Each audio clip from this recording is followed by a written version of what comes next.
ଅସତୀ କବି ଅପର୍ଣ୍ଣା ମହାନ୍ତି। ଗୋଟିଏ ଶବ୍ଦ ହିଁ ଯଥେଷ୍ଟ ତୁମର ଏ ଅଖଣ୍ଡ ଆଧିପତ୍ୟର ସଂସାରରେ ମୋତେ ଜାଳିଦେବା ପାଇଁ।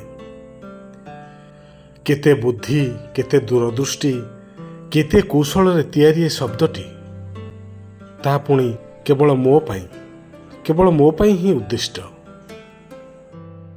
ତୁମ ଅଭିଧାନେ ଯେଣୁ ଏ ଶବ୍ଦର ପ୍ରତିଶବ୍ଦ ନାହିଁ। ଫରଫର ଧୋବ ଲୁଗାଟିରେ ପଚା ନର୍ଦ୍ଦମାର ଛିଟା। ଆହୁରି ଅସନା ଦିଶେ ଏ ଶବ୍ଦଟି ନାଁ ସାଥିରେ ଯୋଡ଼ି ହୋଇଗଲେ। ଅଥଚ କେଉଁ ମହକରେ ଘାରି ହୋଇ କି ଉଚ୍ଛନ୍ନ ଆଗ୍ରହରେ ଦିଗ୍ବଳୟର ବାୟୁ ବୋହି ନେଇଥାନ୍ତି ଏହି ଶବ୍ଦଟିକୁ ଦେଶ ଦେଶାନ୍ତର। କେଉଁ ଗୋପନ କୋଣକୁ ଥରେ ତା ସନ୍ଧାନ ପାଇଗଲେ।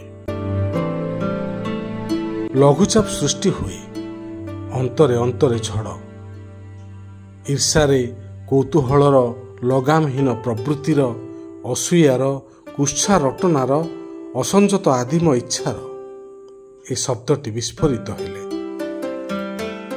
ଶବ୍ଦଟିଏ, ଖାଲି ଶବ୍ଦଟିଏ, କି ଉତ୍କଟ ନୀଳ ବିଷ, ତିକ୍ତତାର ଚରମ ନିର୍ଯାସ।